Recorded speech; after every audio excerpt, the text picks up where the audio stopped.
ইসলাম নিয়ে কিছু বলতে চাই না, যদিও তারা এখন বিরোধী দলে আছে। কথা বলতে গেলে পক্ষে বিপক্ষে চলে যায়। যদি আওয়ামী লীগ বিরোধী দলে থাকতো, তাহলে জামাত ইসলামের নাম না নিলেও হতো, জামাত ইসলামের পক্ষে বিপক্ষে কথা যাইতো না।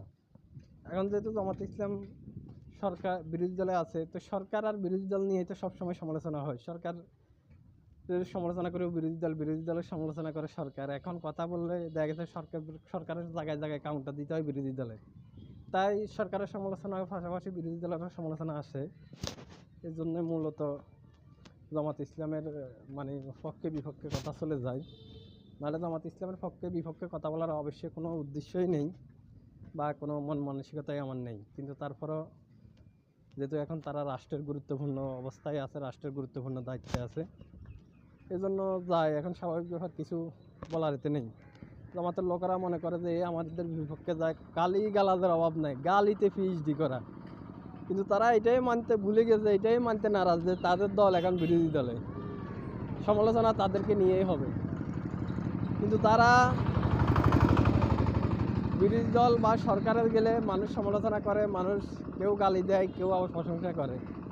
এই জিনিসটা তারা মানতে পারে না। তবে তাহলে তারা বিরোধী দল বা সরকারের থেকে 3 নম্বর 4 নম্বরে থাকলে, যেহেতু এখন জাতীয় পার্টিকে নিয়ে কেউ কোনো সমালোচনা নাই, কারো কোনো কথা নাই, জাতীয় পার্টি নীরব পড়ে রয়েছে। এখন তারা এত বছর 3 নম্বরে ছিল, তাদেরকে নিয়ে কেউ সমালোচনা হয় নাই। কিন্তু কি বলুন, তারা গালিতে এত পিএইচডি করা, মানুষের অশ্লীল ভাষায় মানুষকে এমন গালিগালাজ করতে পারে, আমার মনে হয় বাংলাদেশে কোনো দল এরকম পারে কিনা আমি জানি না। কিন্তু কারো বিপক্ষে গেলে আওয়ামী লীগ গালিগালাজ করে, ঠিক আছে, আওয়ামী লীগ আরও কম।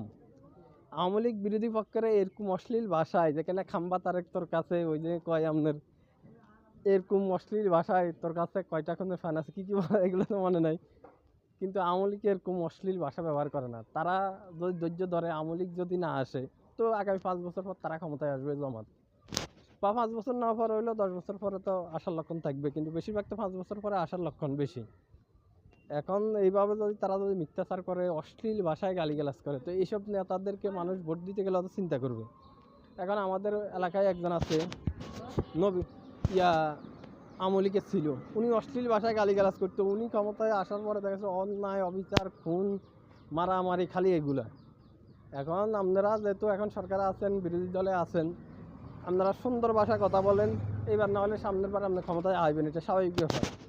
এটা হতাশা হওয়ার কিছু নেই। কিন্তু ভাষা ব্যবহারগুলো সুন্দর করতে হবে জামাত ইসলামের লোকের।